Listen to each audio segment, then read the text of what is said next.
gre za zakon o nujnih ukrepih za zajezitev širjenja in blaženja posledic epidemije COVID na področju zdravstva.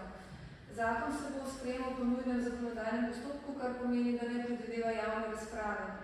Ne glede na to pa si želimo pred tem uradnim medresorskim usklajevanjem in vladnim postopkom pridobiti mnenja čim širše strokovne in splošne javnosti, vse zainteresirane, zato ker bi želeli predlog zakona pripraviti v kar najširšem družbenem konsenzu. Zato bo tudi po današnji tiskovni konferenci osnutek teh ukrepov, se pravi sam nabor ukrepov, predstavljen in objavljen na spletni strani ministrstva. Poleg tega pa bomo k podaji mnenj, predlogov in stališč izrecno povabili posamezne deležnike od ekonomsko-socialnega sveta, posameznih državnih organov, poklicnih zbornic, združenj, vseh zainteresiranih z področja zdravstva, ki bodo lahko v nadaljnjih 14 dneh podali te pripombe.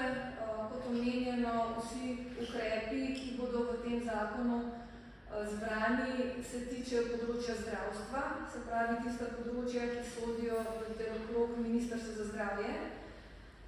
Vsi zainteresirani vabljeni k temu, da podajo čim bolj konkretne pripombe v smislu, da se že pripravijo konkretne določbe z obrazložitvami, finančnimi posledicami, zato da z namenom, da bi pač dejansko čim hitreje lahko šli v nadaljnjo proceduro.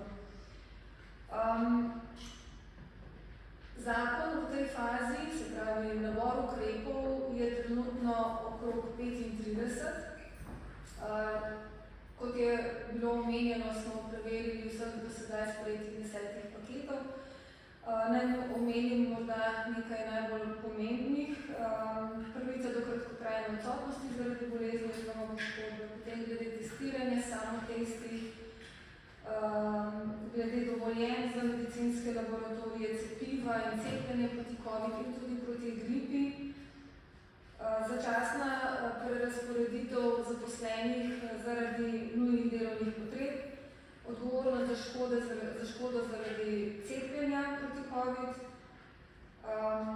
zagotavljanje izvajanja podaljšane obravnave, financiranje zdravljenja s kisikom, organizacija ambulant za neopredeljene paciente, dodatna specializacija iz klinične psihologije, dodatek za specializacije iz družinske medicine, potem dodatek za neposredno delo s COVID pacienti oziroma uporabniki, ureditev dodatnih virov sredstev za dodelitev štipendije, ki so vezane na področje ministrstva, zbiranje podatkov o hospitaliziranih pacientih in podobno.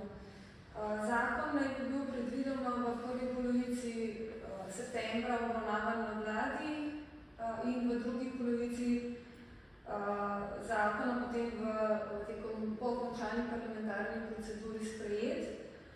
Ukrepi, ki jih zakon določa, so naj bi večinoma veljali do konca leta 2023 z možnostjo podaljšanja do konca leta 2024, pri čemer se predvideva možnost predčasnega prenehanja tistih ukrepov, ki imajo vezanost na finančne posledice za proračun Republike Slovenije, če pač vlada ugotovi,